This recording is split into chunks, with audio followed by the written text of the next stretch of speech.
今天简短的跟大家聊一聊，什么是生命的实相。生命的实相就是生命真正的内容、真正的意识以及真正存在的状态。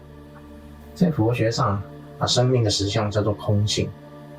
这个空性，很多人会把它搞错了，认为空性就是空无一物，其实并不是这样子。空性它不是空无一物，它指的是没有内容。这个没有内容跟我们所说的不解释有很大的关系。为什么我们探究生命的实相要不解释？因为那个内容会把我们混淆了，而看不到生命的实相。我在这里给大家举一个例子。各位现在可以看到我的手，看到我的手掌。你看到的手掌，一旦你认为它是手掌，那你就看到了手掌，而看不到生命的本质。为什么这么说呢？手掌它是一个意义，其实它只是你眼前的一个画面。你现在正透过你的手机看着荧幕，然后看到了手掌。这个手掌这个意义，它就阻挡了你看到生命的实相，看到真正的含义。其实当你看到任何东西的时候，当下你对它的解释轻松的放下来，你就可以看到生命的实相。在这里我再说一个简单的故事。在唐朝的时候，有一个女皇帝叫做武则天，她笃信佛教，她请了法藏大师到宫廷里面去跟她讲解《华严经》。讲到了某一段她没办法理解了，这时候她希望法藏法师能够有更深入的讲解。法藏法师灵机一动，就看到那个大殿的门口有一对用黄金打造的狮子。那么这对金狮子，他就跟这个陛下说：陛下，你看到这个狮子，你到底看到了什么？陛下就看，他说我看到狮子。这时候法藏法师就请他说：陛下，你再仔细的看一看。陛下突然领悟到，没错，我看的不只是狮子，我还看到了黄金。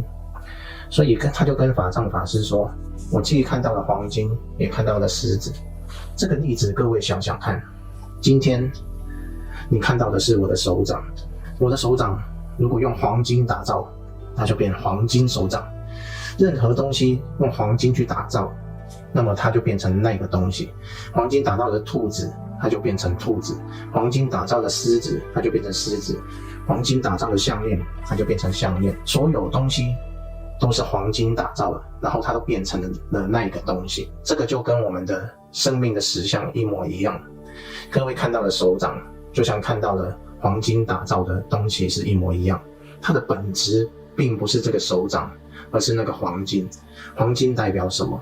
黄金就代表着我们的空性。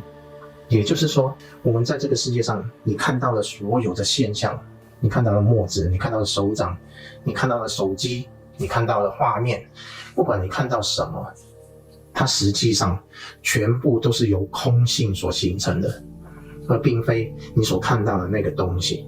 各位能够知道这个基础就是空性。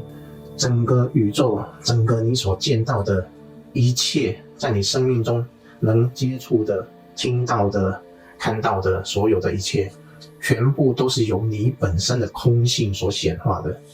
再举个例子，各位如果在梦中，你梦到的一切是由什么所形成的？你梦到一座大厦，你梦到一只狗，你梦到一辆车，这些东西到底是什么去打造出来的？有什么东西去形成它的？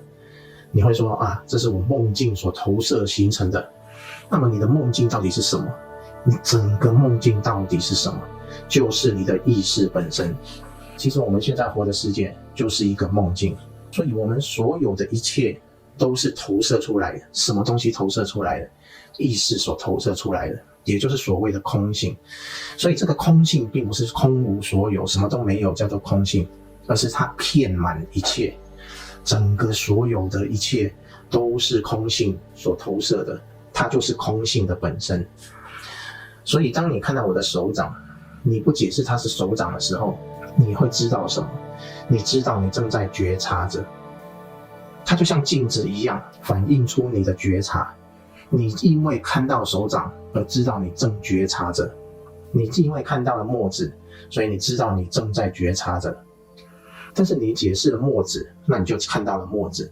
你如果对墨子没有解释，解释脱落，把解释放下的当下，你看着墨子，然后你知道你觉察着，但是你没有去知道你觉察什么，你把那个什么暂时放下来，这时候你就知道你正觉察着。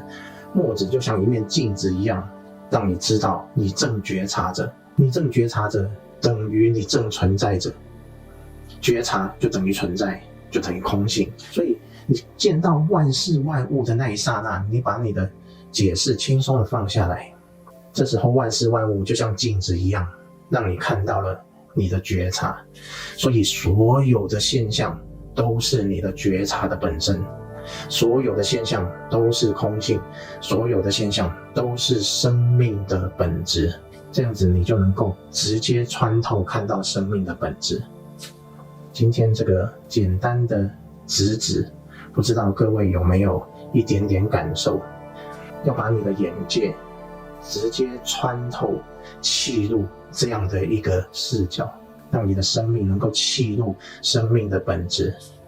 希望各位能够有一点点觉受，这个不是手掌。各位再见。